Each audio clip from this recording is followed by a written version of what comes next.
Hi everyone, welcome back to sisyaclass YouTube channel. In today's session, we are going to learn about biomolecules. Okay, so in this chapter, you will find a lot of easy peasy questions. You will learn about carbohydrates, vitamins, your amino acids, essential, non-essential amino acids, how do they make proteins. Then in the end we have hormones, and very simple questions will be asked from here. But we will read this chapter, we will see the important points, what are the things you have to remember, what are the things you have to cram.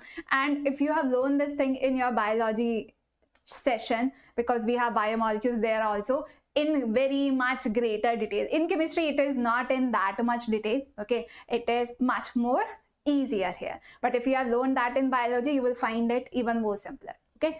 Hi everyone, hello. So we are going to understand about biomolecules. Before we start, as we always do, we will understand about the content. We will see some mnemonics, how you can remember some essential and non-essential amino acids, because they will definitely ask you a question based on it, okay? Then other things will be the cyclic and your ring structure of Haworth projection of glucose. From there also they will definitely ask you a question, so we will see that.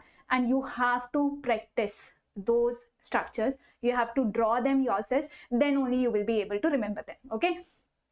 So don't think that if I see it once, it will be okay. No, you have to draw it yourself and then it will be fine, okay? If you draw it 1-2 times, then for sure you will be able to remember it. But yes, you have to practice that, okay? So not many things we have to learn here, but the things that we are going to learn from there, you will find a lot of questions are asked, okay? So before we start, let me give you one information regarding sisyaclass, and then we will begin with our session, okay?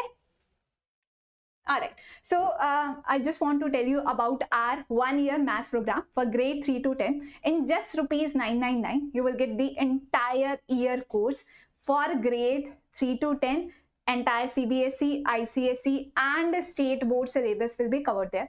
All IIT, NIT experts will be teaching you, and if you calculate per day course, it will be less than 3 rupees. So you can download our app, the scan code is given here, and you can take help of Sysya AI as well. So you can do text-to-text out solving, speech-to-text out solving, and image-to-text out solving also if you enroll in the course. So it will start from, let me introduce myself first. So my name is Nidhi Narwal.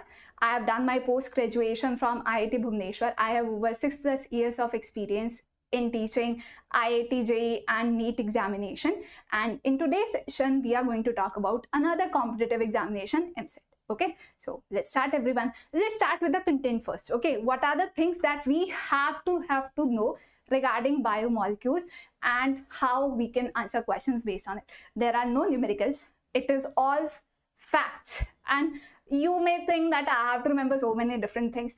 They are simple, okay? You will find them simpler if you revise it once or twice. If you are thinking I will just read it once before the day of the examination and I will be able to remember it, then please don't do that, okay? Revise it at least a week before, and before the day of the examination just skim through it. But yes, read it before as well, okay? So let's see what are the topics we will discuss today. We will understand about carbohydrates majorly and lipids, okay? So what do you mean by monosaccharides, some important disaccharides, some important polysaccharides. That is how it is given in our NCERT also. We will just follow that, okay? And for those disaccharides that you will see, you have to remember what is the monosaccharide unit. We have to, and what type of glycosidic linkage is present there. Direct question is asked from there, okay? And they will not ask you one simple concept in a question. They will give you 3-4 statements, okay? So you have to identify which one is correct, which one is wrong, and then they will give you the option that out of the following statements, which is correct or which is wrong. So in a question, 4 concepts can be asked from you. So if you have read about it, you can answer it. But if you are thinking I will just skim through it once and it will be okay, please don't do that, okay? And next we will talk about amino acids. Amino acids are the monomeric unit of our proteins. So what are essential and non-essential amino acids? Again, you have to memorize their names. That is how they will ask you the questions also. We will see such questions as well. And if you read such questions and you remember essential and non-essential amino acids any which way, let's say you have made a mnemonic for yourself, it will work. They are not concerned with how you remember it. They are concerned with whether you know about it or not. Okay. Next, we will talk about nucleic acids and enzymes, and finally vitamins and hormones. Not much is asked from the hormones part, but you have to remember 2-3 things. Okay. So let's start with the first part. Let's begin with our carbohydrates, and within carbohydrates also the most important one, glucose and monosaccharide. Okay. So what is the general formula of carbohydrates? CxH2O. Why? But this formula was discarded later on. Why? Because certain organic compounds which do have this formula are not carbohydrates. But this is the layman definition that was given in the beginning, but not always true. Please remember that. This is true for carbohydrates, but certain compounds which are not carbohydrates may be present in this orientation. This is what I am trying to say. It is not specific for carbohydrates. Carbohydrates for sure will follow this formula, but certain other compounds which are not at all carbohydrates, which are certain just hydrocarbons, they may be present in this formula. Okay, remember that. Next, monosaccharides, any such carbohydrates which can't be divided further. So they are present in their simplest form altogether. If you hydrolyze them, then they will not break further. We call such carbohydrates as monosaccharides. Saccharides, sugar. Okay, so we have another term for carbohydrates. We also call them as sugars. Okay. Sugars, saccharides, you may see these terms mentioned. So these are some other names of carbohydrates only. Okay, what do we mean by disaccharides? Any such carbohydrate which on hydrolysis breaks down into 2 simpler units. Two simpler units are formed. When you hydrolyze such carbohydrates, we call them as disaccharides. Okay, so the most common one, sucrose, that you all know about. Sucrose on hydrolysis gives us glucose and fructose. Can they ask you this question? Yes, they can. So you should know about the monomeric unit of some important disaccharides.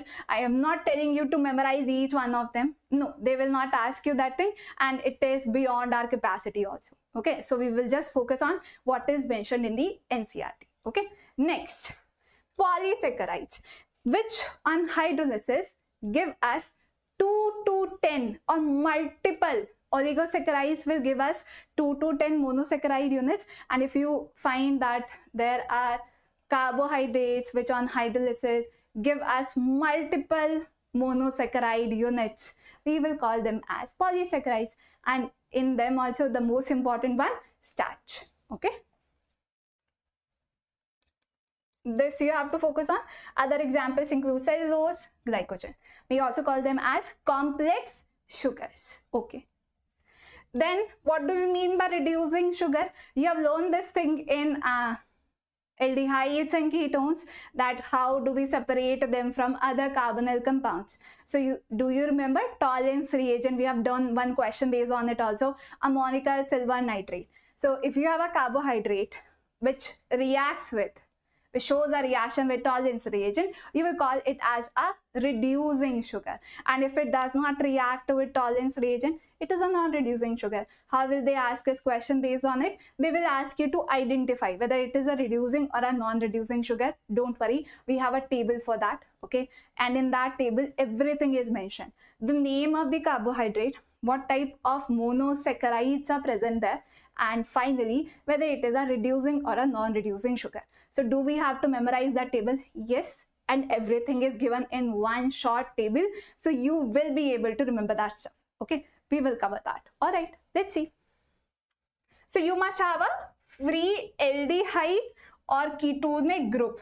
If let's say you don't remember the stuff that is written in the table, but they have given you a structure. Okay, then from that structure also you can identify whether it is a reducing or a non-reducing sugar. If you see a free aldehydic or ketonic group, you will call it a reducing sugar. But if it is present in some kind of acetyl linkage, you will call it a non-reducing sugar. So you should have free ketonic or aldehydic group in order to call a carbohydrate as reducing sugar. Okay, now let's talk about a very important monosaccharide, glucose. Can they ask us the structure of glucose? Yes. What other kind of questions they can ask from us? Obviously, they will not ask you to draw it because it is a MCQ based test. But how will they frame the question? They will ask you certain features of the structure. Okay. For example, we will do such question. They have asked that how many hydroxy groups are present in the open chain and closed chain structure of glucose. So if you don't know the structure, if you don't know the formula, how will you answer that question? Okay, so obviously they will not ask you to draw it. Maybe they have given multiple structures and they ask you to identify it. That is also a possibility. Okay, so this is our glucose. There is another way in which we write it. You will find this also in your question. CHOH whole 4. Okay, so this is another representation of glucose that we are going to use while solving questions. Okay, but in this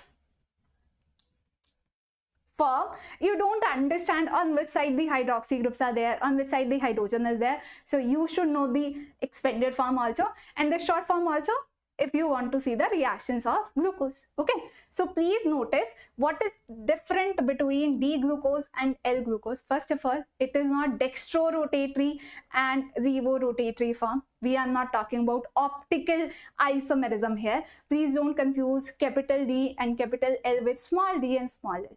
No. Okay, so how do we decide capital D and capital L? Not optical isomerism. We are just looking for the last carbon which is present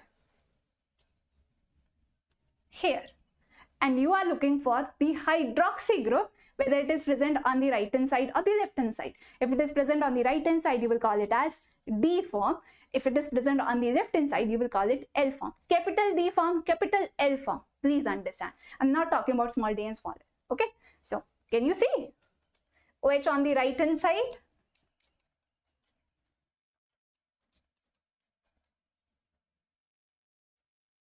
Left hand side. So this is L-glucose, left L, right hand side will be capital D. That is how you can find out whether it is D-glucose or L-glucose. Maybe they ask you to identify it. Okay, so this is the open chain structure. Yes.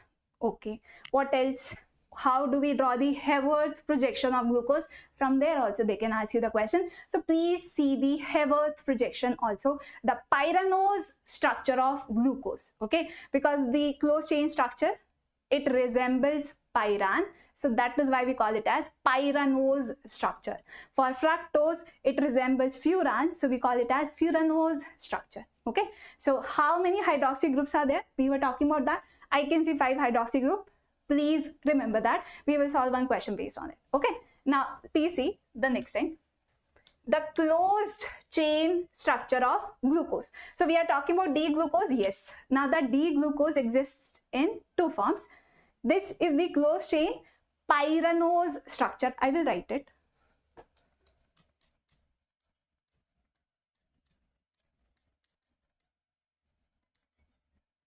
Haworth projection.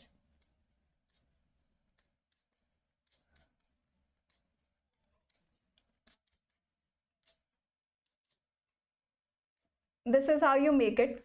Okay, this hydroxy group, the lone pair of electrons which is present there, it attacks your carbonyl center which is electron deficient, and that is how you can convert it into a cyclic form that we call as Haworth projection or pyranose structure. Okay, that part is clear. But how are we writing it as alpha D and beta D glucose? How do we differentiate between the two? Because such question has also been asked. So you will look for the anomeric carbon atom, the stereogenic center. Okay, so this is my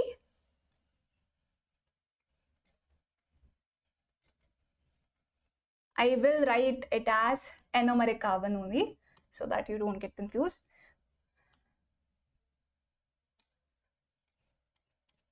Anomeric carbon.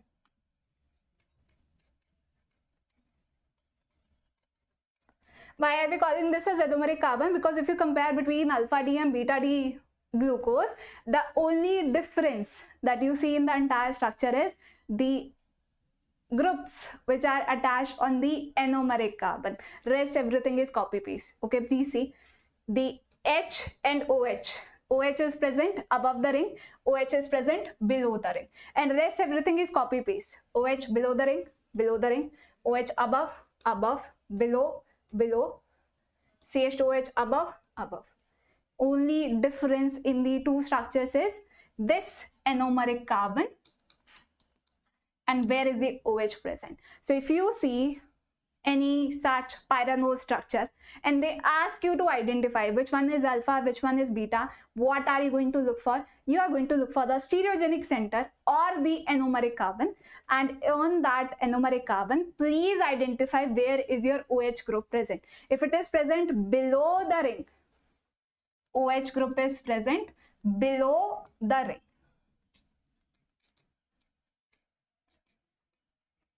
On anomeric carbon, you will call it as alpha D glucose. What if OH group is present above the ring on my anomeric carbon? OH group is present above the ring on the anomeric carbon atom, then we will call it as beta D glucose. That is how you differentiate between the two. We will solve one question based on it. Please remember this information, mark it as important. Okay. Alright, do remember it. It is asked, you will be given structures, maybe they will ask you to identify it correctly, or they will give you the structure and ask you the name of the compound. So you should be able to recognize the correct name. Okay, see the next question. Now this was the table I was talking about. Please see all the important disaccharides are mentioned here. We have also mentioned the type of glycosidic linkage. Is this also asked? Yes, they will ask you the type of glycosidic linkage. C1, C4, C1, C2, alpha, beta. You have to remember it. Okay.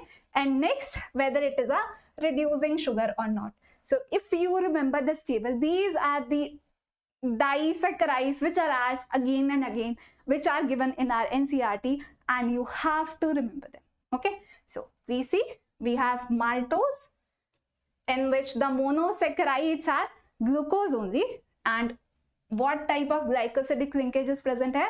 C1, C4, alpha glycosidic linkage. Is it a reducing sugar? It is a reducing sugar. Remember that. Okay.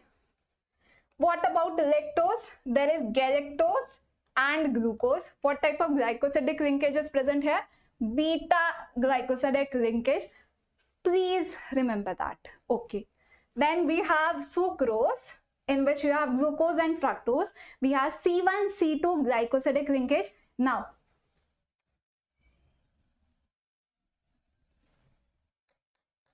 again, has been asked before, is it a reducing sugar? No, because if you see the structure of sucrose, we have not written the entire structure, is not asked that much, but they will ask you the features. So we have written only that.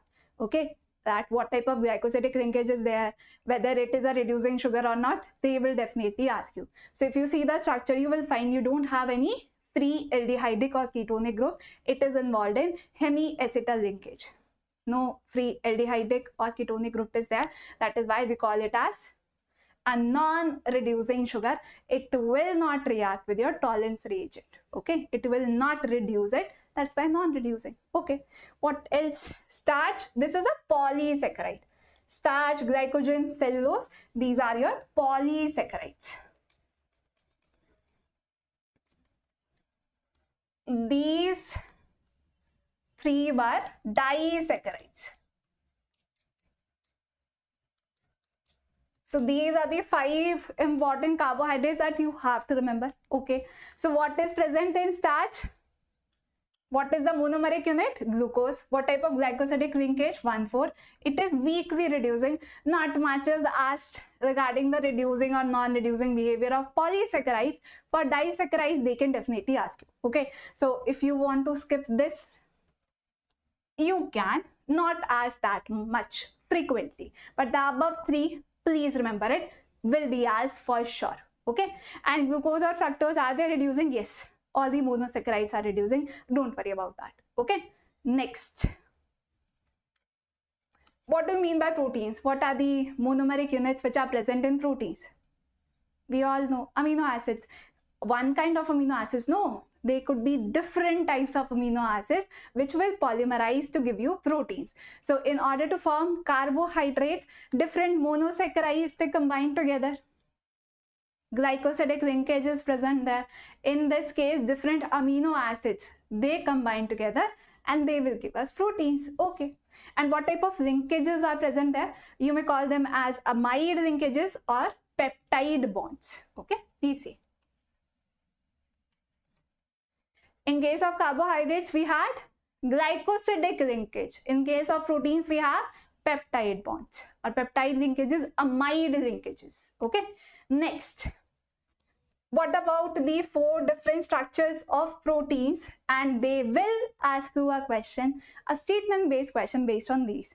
Not very difficult, very simple, but you should know the 4 different structures of protein. So the first one is primary structure, which is basically a sequence of amino acids. How are the different amino acids present in your protein? That is your primary structure. If denaturation occurs, all the other structures, secondary, tertiary, quaternary, will be destroyed.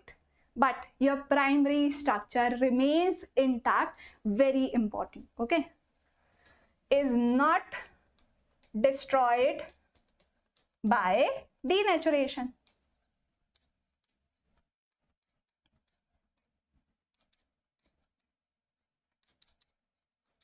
Okay. What about secondary, tertiary, quaternary?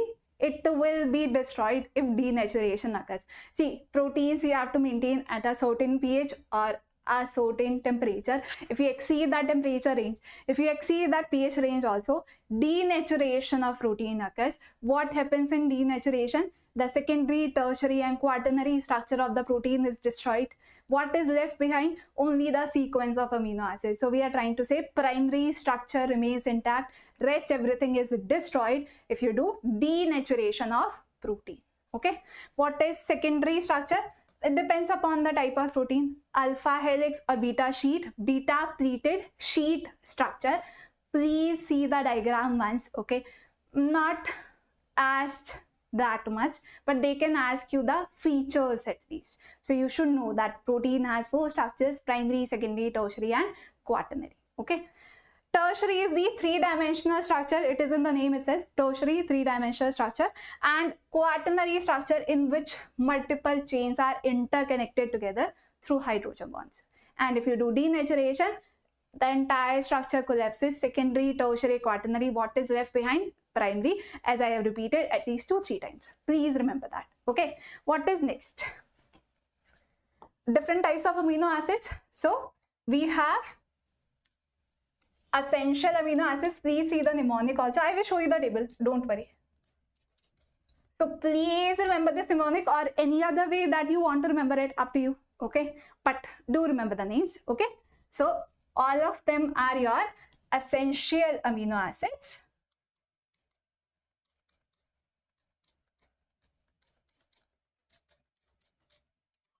What do you mean by essential amino acids? Which are not synthesized in the body, but you have to take them externally through diet. Okay. So do we have to remember their names? Yes, you must, because they are asked directly. Which of the following is an essential amino acid? Which of the following is a non-essential amino acid? 4 different structures are given and they will ask you identify essential or non-essential amino acid. So you have to remember this table. Otherwise, how will you answer that question? Okay. So these are your essential amino acids. You have to remember their names. We have written a mnemonic. Up to you. You want to remember it like this or some other way, but do remember it. Okay. So please take a screenshot of this, and this is the mnemonic that you have to remember, or something else. Up to you. This is one way to remember it. Okay. You want to remember it in certain other language, Hindi, Telugu. Up to you. Find it, remember it. This is in English. Okay. Now, if we have talked about essential amino acids, we have to know the non-essential amino acids also. Obviously, they can ask you a question based on it. So please see the names of non-essential amino acids also. Again, we have a mnemonic for that. And yes, you have to remember their names. Okay, please see. So these are your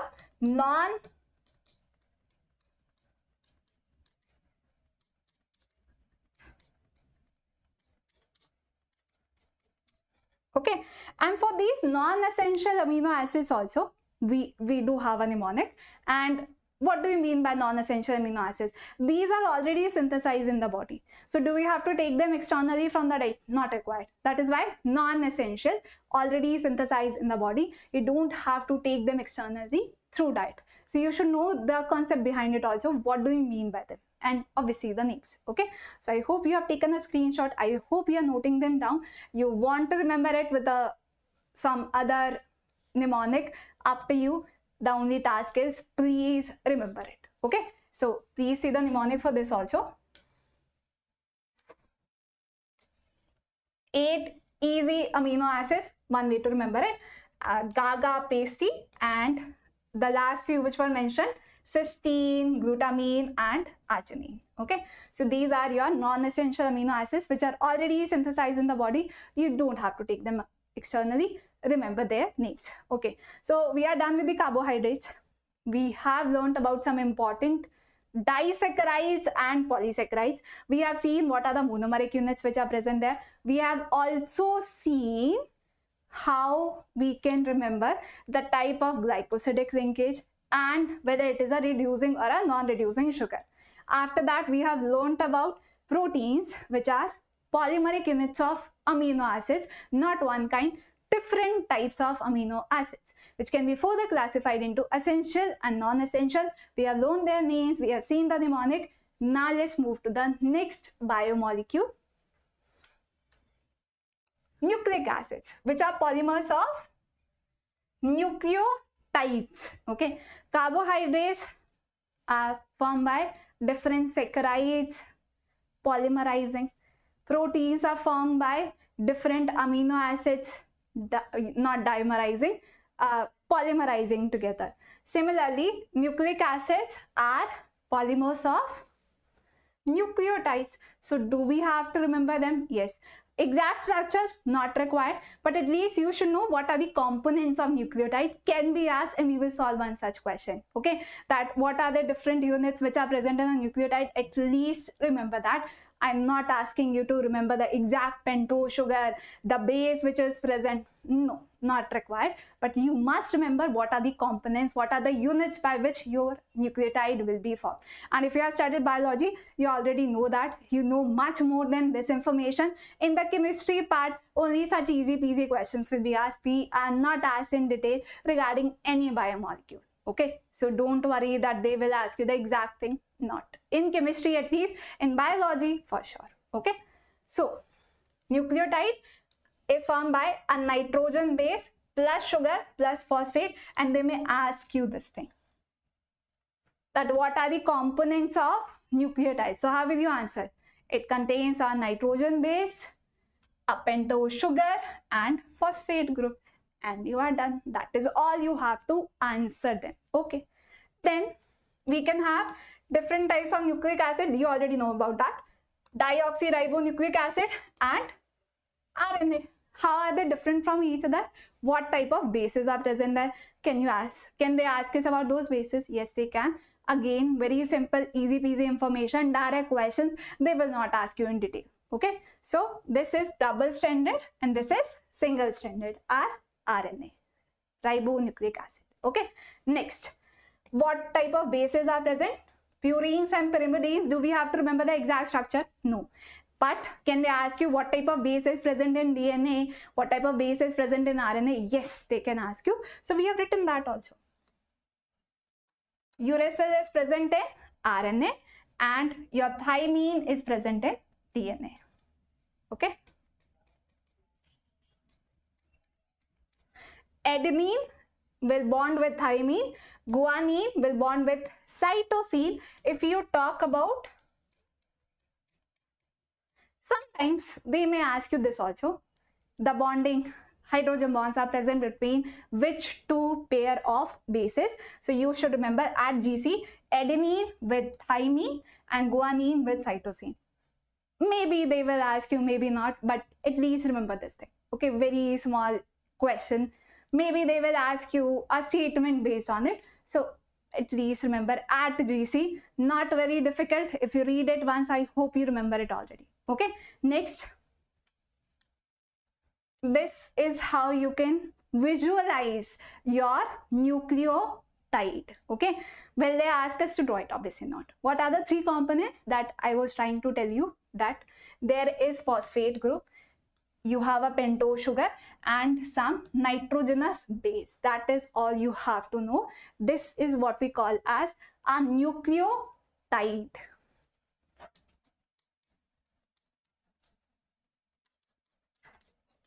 What are the three components? This is what we are concerned with.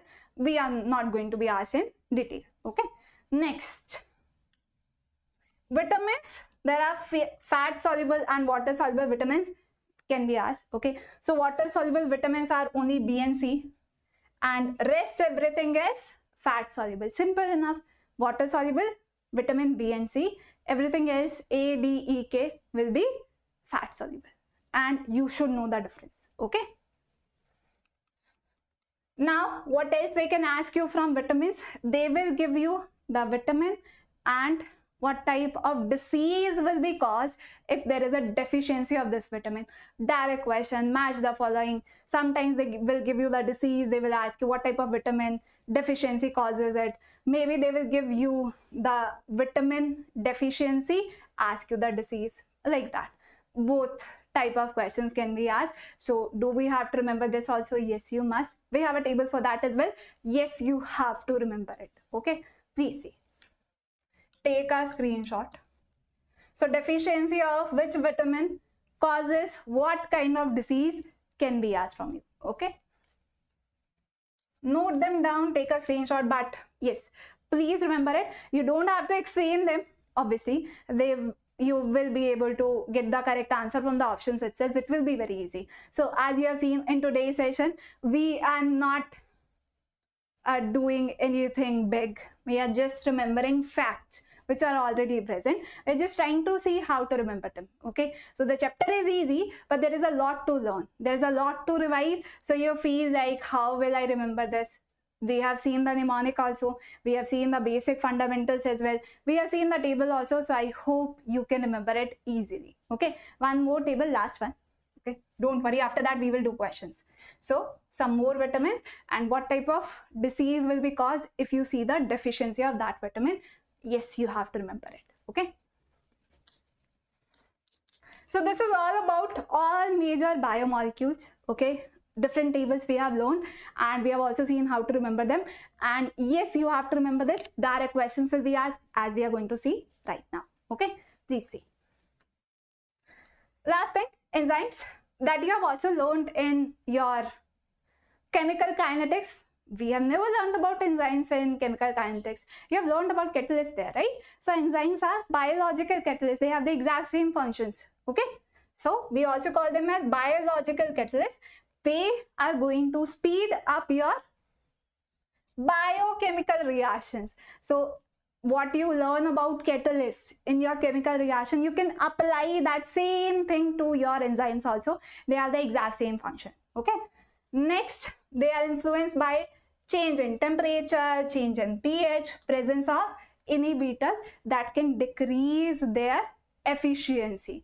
We call them as inhibitors. Okay, next, we have coenzymes or cofactors. If you want to help the enzyme, if you want to increase the efficiency of the enzyme, you can add cofactor or coenzyme. If you want to decrease its efficiency, its working capacity, you will add inhibitor. That is the difference between the two. Okay, so this was all about biomolecules. Let's solve some questions.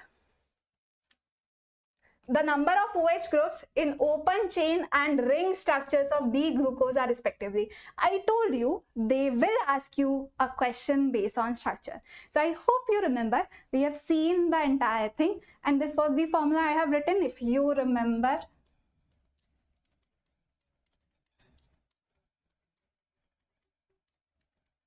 I'm not writing the expanded form. We are just concerned with the number of OH groups, right?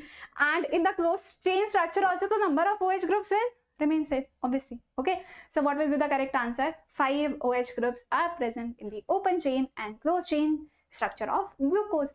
Done. You should know the formula, obviously. You should know the structure, otherwise how will you answer it? Okay. Correct answer is 5 OH groups in the open chain and closed chain structure. We have seen the structure already. I am not going to draw it once again. We have seen it already. That would not help us to draw it again and again if we have discussed it already. But yes, you have to memorize it. Okay. So I hope it is clear. Such a simple question, you can easily answer it. See the next question. Which one of the following is not a disaccharide? Disaccharide which on hydrolysis gives you 2 monosaccharide units, and you have learnt about all the important examples of disaccharide. Please read. You have sucrose. This is a this is a disaccharide of your glucose and fructose. We have learnt about it. Okay. Fructose is your monosaccharide, right? It does not hydrolyze for the, you have seen the example.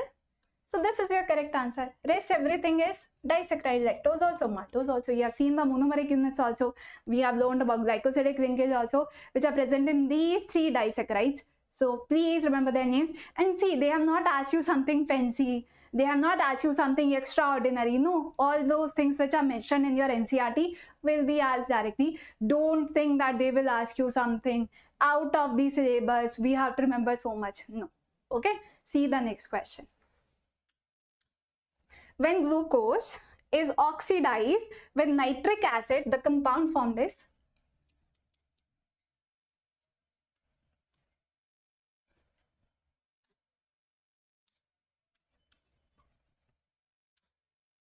Okay, CHO. This is glucose. If you oxidize it with nitric acid is a very strong oxidizing agent. Okay, it will oxidize your aldehyde group as well as your alcoholic group. If you use a mild oxidizing agent, in that scenario only aldehyde group is oxidized. But since we are using a very strong oxidizing agent, both groups are oxidized. And what is the final product form? Saccharic acid. Okay, so you have to oxidize both of them. Yes.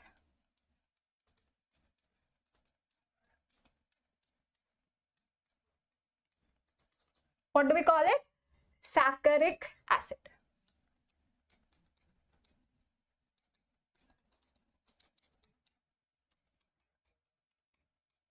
Strong oxidizing agent. What if we take a mild oxidizing agent? In that scenario, only aldehyde group will be oxidized and this CH2OH remains as it is, because in order to oxidize alcohol directly to carboxylic acid, you need a strong oxidizing agent, obviously. Okay, so with nitric acid, saccharic acid is formed.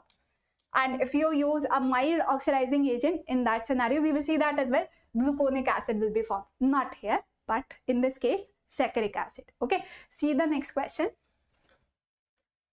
The carbohydrate which does not react with ammonical silver nitrate solution, tolerance reagent. This is what I have told you in the beginning itself, that if your carbohydrate does not react with tolerance reagent, we are talking about a non-reducing sugar.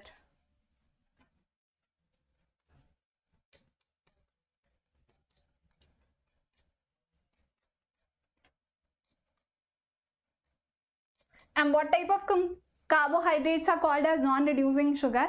Which do not have free aldehydic or ketonic group present in them. We call such carbohydrates to be non-reducing sugars. Okay, so your answer will be sucrose, right? I told you about all these compounds in the beginning itself. We have seen one table. See, they are not asking you anything out of that table. So that is more than sufficient. If you remember that information, yes, you can answer any question that they will ask you. Okay, you can see them yourselves also. Okay, so fructose is a monosaccharide. All monosaccharides are reducing sugar. So you don't have to worry about monosaccharides. Now, disaccharides can be reducing or non-reducing. You have to remember just 3 important ones. And in them, we have learned that sucrose is a non-reducing sugar. So that is your answer. Okay. See the next question. What is the IPEC name of the product Y in the given reaction sequence? So we are reacting it with hydrogen cyanide. Focus on the aldehyde group. Aldehydes, they show nucleophilic addition reaction. Okay, so you will form your cyanohydrin. That is not your final product, obviously.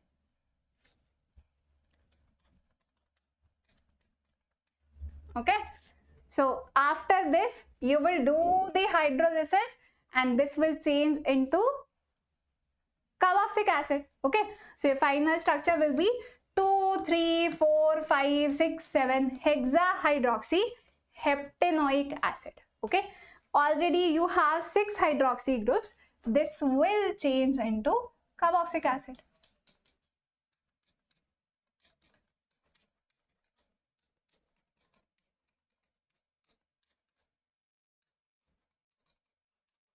So your correct answer is option A. As simple as that. So this type of reaction is what are they trying to tell you? That only the aldehyde group is reacting and all the reactions which are shown by aldehydes can be shown by open chain structure of glucose also. Nothing different. You have seen this type of nucleophilic addition reaction in aldehydes and ketones. We are doing the exact same thing. And next thing is you can hydrolyze your cyanide group into carboxylic acid. Okay. Next. Two statements are given below. Statement 1, milk sugar, lactose is disaccharide of alpha D galactose and beta D glucose. No, it is the disaccharide of beta D galactose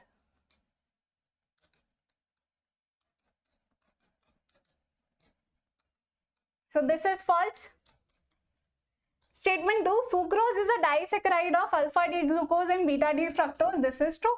Okay. So statement 1 is false, incorrect, and statement 2 is correct. So from the table itself, you can answer. I hope you remember the table. You have learned it. You have seen the type of glycosidic linkage. This is how you will use it. So it is very important that you remember the stuff from the table. You can answer the questions directly. Okay. See the next question. The functional groups involved in the conversion of glucose to gluconic acid. I will write the reaction. And please remember it. I have told you about this reaction already.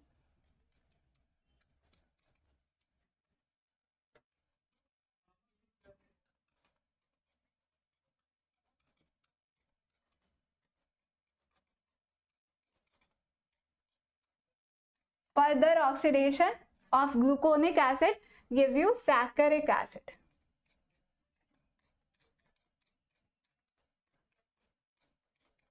Okay, so this one is glucose, this is gluconic acid, this is saccharic acid.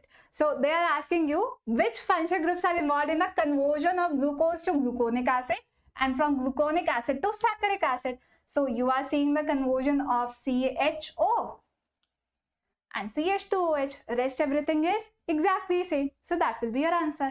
CHO and CH2OH. CHO and CH2OH. For the first one, CHO group is getting oxidized, right? Don't change the order. Don't change the sequence, obviously, because you can see one such option also. This is not your correct answer. This is correct. Because in the first transformation, aldehyde group is getting oxidized. In the second transformation, your alcoholic group, primary alcoholic group is getting oxidized. Don't change the sequence. That changes your answer also. Okay. See the next question. The Hayward projection shown below represents, see, I have told you, they will ask you a structure about the Hayward projection. They will ask you a structure about open chain form of glucose. Please practice their structures. So what are they asking you? What type of pyranose structure is given there? Is it alpha or beta? I told you about this also. So we will look for anomeric carbon atom. And we will look for the OH group, whether it is present above the ring or below the ring. So I can see it is present below the ring. So this must be alpha form of pyranose structure. Beta cancels out, not furanose. Since it is a 6-membered ring, we will call this as pyranose structure. If it is a 5-membered ring, with the oxygen atom present in the ring, we will call it as furanose structure because it will resemble furan in that case. This one resembles pyran. So pyranose structure. Okay. So the correct answer is option B. How do we identify it as alpha? Because OH is present below the ring.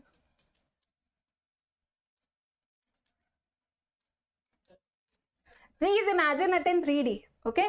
So this is your ring, cyclic ring. You have components, substituents present above the ring and below the ring. So OH is present below the ring on the anomeric carbon. That is why we are calling it as alpha D glucopyranose. If it is present above the ring on the anomeric carbon, you will call it as beta D glucopyranose. Simple. Okay. See the next question. Which of the following is the incorrect statement about maltose? It is a reducing sugar. Yes, maltose, lactose, both of them are reducing. It is composed of 2 alpha D glucose units. Yes. In case of lactose, you have galactose and glucose. In case of sucrose, you have glucose and fructose. In case of maltose, you have glucose units only. We have seen that in the table. So this is also true. See the third statement, it is composed of glucose and galactose. It has 1,4 glycosidic linkage, that is okay. So what was the question? Identify the incorrect statement. Option C. This statement is incorrect because we have already seen the statement number 2 is correct. Simple. So yes, again, all those disaccharides that we have covered, they are only asked in our questions. You can see it for yourself. Okay. See the next question. The major product of the following reaction is glucose when it reacts with hydrogen iodide and you heat it.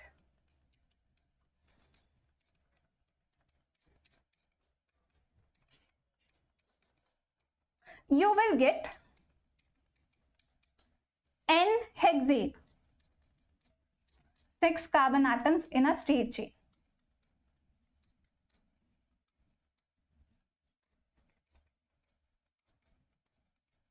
And if you react it with molybdenum oxide, you have seen this reaction in hydrocarbons.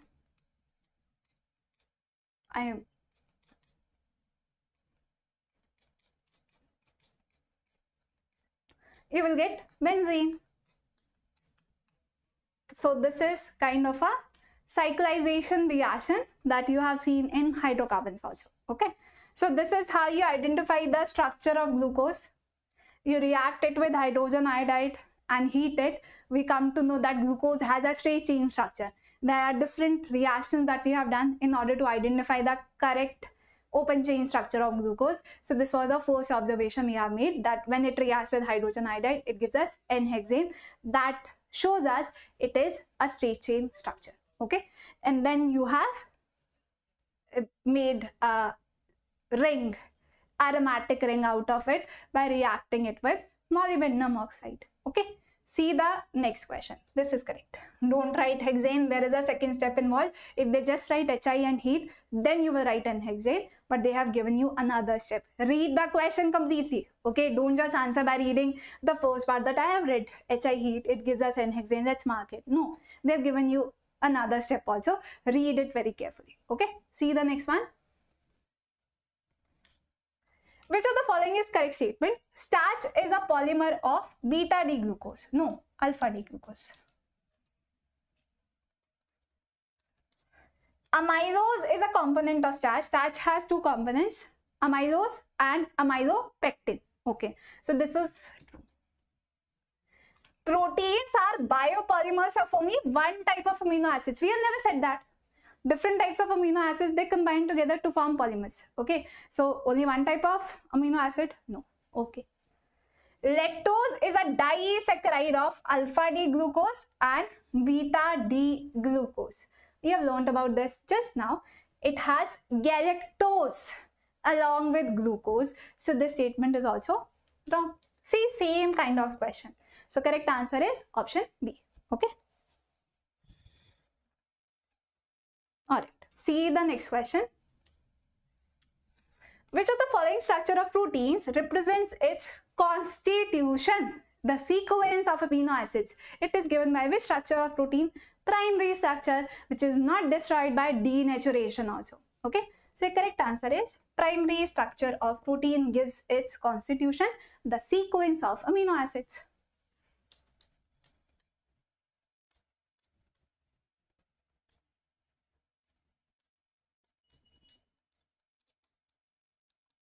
Okay, see the next question. Which of the following amino acids possesses two chiral centers? Okay, in order to answer this question, you have to remember the structure of all the important, only a few you have to remember. First, at least 20 amino acids. If you can remember their structure, great. If you want to skip it because you have to remember so many structures, it will be as in one simple question. It is up to you. If you have read it in your biology section, okay, you will be able to remember it. Otherwise, if you want to skip the structures, completely okay. They will ask you maximum one question from here. Okay, so up to you. But if you can, please remember the important amino acids, 18, 20, that is all. Okay, see the next question. Which of the following is an essential amino acid? Again, you can only answer if you know the structure. Otherwise, how will you answer it? But if they give you the name, obviously you can answer it very easily. We have seen the table. So they can ask you the question in two ways. Maybe they will give you the structure. Maybe they will give you the name. So if you remember it by name, you are good. If you remember it by structure, yes, you have to practice more and more. Okay. See the next one. Identify the correct statement related to amino acids. Non-essential amino acids cannot be synthesized in the body. Non-essential amino acids are called as non-essential because they are synthesized in the body and we don't have to take them externally through diet. Okay, so this is false. Amino acids are soluble in ether. Amino acids are soluble in polar solvent like water. They are not that much soluble in organic solvents. So this is also false. These are low melting solid substances. They have dipole-dipole interactions. So they have high melting points. Okay. So this is also false. In aqueous solution, they exist as Zwitterion. What is a Zwitterion? Overall, the compound is neutral, but within the compound you will see both positive and negative charge. Okay, so if both positive and negative charge is present in your compound and overall it is neutral, you will call it as Zwitterion. So amino acids exist in the form of Zwitterion, yes, like this. So there is a negative charge, there is a positive charge, and overall the compound is neutral. Okay, so this is how your amino acids exist. This is true. Okay, sulfur containing amino acids are, okay, again you should know about the amino acids, the important ones, then only you can answer this question. Okay, see the next question. Which of the following keratin, a fibrous protein, is absent? Okay, it is absent in muscles. It is present in hair, silk, wool, nails, skin, and everything that is mentioned here. It is not present in muscles. Okay, this is how they will ask you the question. Not much is required, but yes, you have to read the NCERT. Okay, see the next question. Assertion: in aqueous solution, amino acids exist in the form of your dipole ion, that is your Zwitterion. That is correct.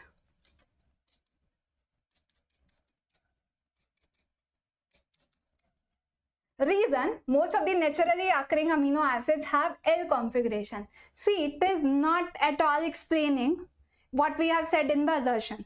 It is present in the dipolar form, correct? In the dipolar form, what happens? NH2 group, which is a strong base, it abstracts a proton from your carboxylic acid group. That is how you get that NH3 positive and CO minus. This is the reason, not what we have mentioned here. So the statement itself is true, but it is not at all explaining what is said in the assertion. Okay. So assertion is true, reason is true, but reason is not the correct explanation. It is not at all explaining why amino acids exist in the form of Zwitterion. Okay, see the next question. The denaturation of proteins can destroy all primary, secondary and tertiary protein structures. I told you multiple times that if you do the denaturation of proteins, only the primary structure remains intact, rest everything is destroyed. But here they are writing primary structure is also destroyed, so this is false. Reason, curdling of milk is due to denaturation of proteins. Okay, fine. So assertion is a false statement, reason is a true statement. We are not going to explain something which is wrong itself. Okay, so assertion is false, reason is true. Simple. The denaturation of protein can destroy secondary and tertiary protein structure. Primary structure remains intact.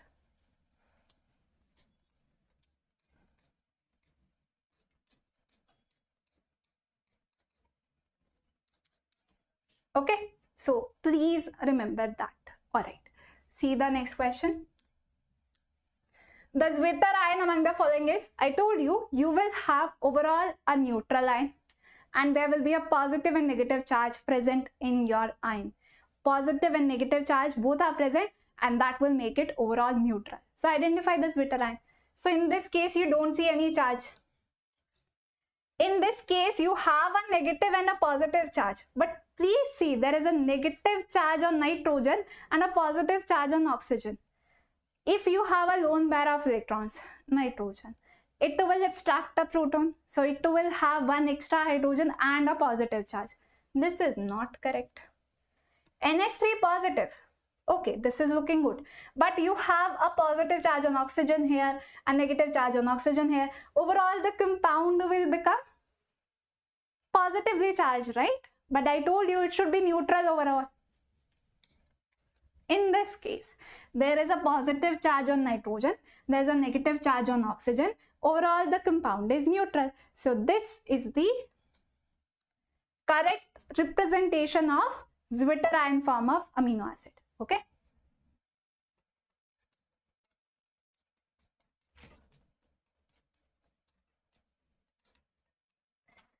NH2 abstracts a proton from carboxylic acid group. So it will become carboxylate ion and this one will become NH3 positive. That is how you remember it. Okay. So this is the correct representation, option D. Which of the following represents simplified version of nucleoside? Nucleoside. So nucleotide polymerizes to give you nucleic acid. Nucleoside comprises nucleotide. So from nucleoside you make nucleotide. From nucleotide you make nucleic acid. Okay. So what is present in nucleoside? Just sugar and base. If you add the phosphate group, it will become nucleotide.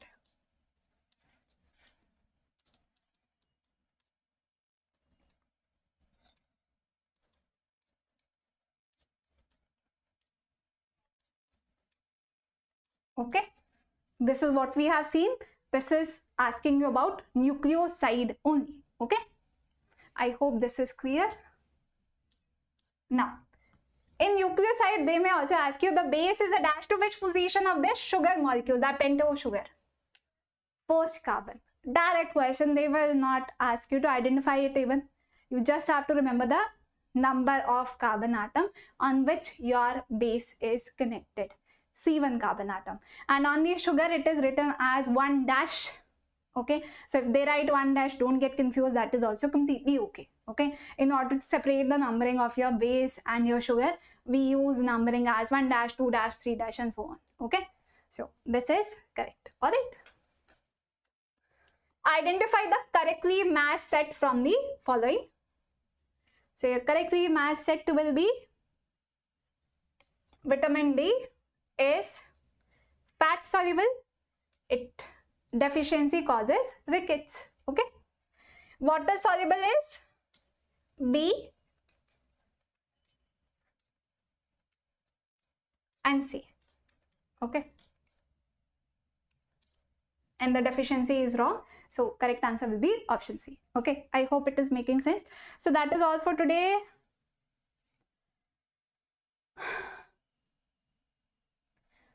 Yes, Prakit, we explain the theory also with previous year questions, but in this chapter, there is no theory involved, right?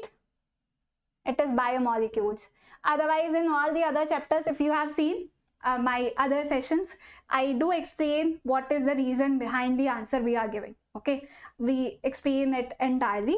In today's session, there is not much to explain. These are all facts that we have already discussed in the beginning. So that is why we have just answered the questions.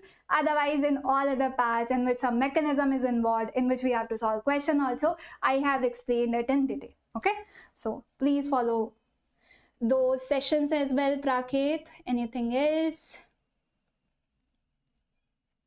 Okay, all right.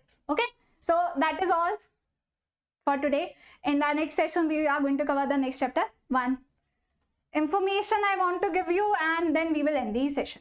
Okay, so as I have told you already, we have a 1-year maths program in just ₹999 for grades 3 to 10. If you want to enroll, if you want your brothers and sisters to enroll in just ₹999, it is very cheap. I hope you can understand, and all IIT and IT teachers will be teaching you.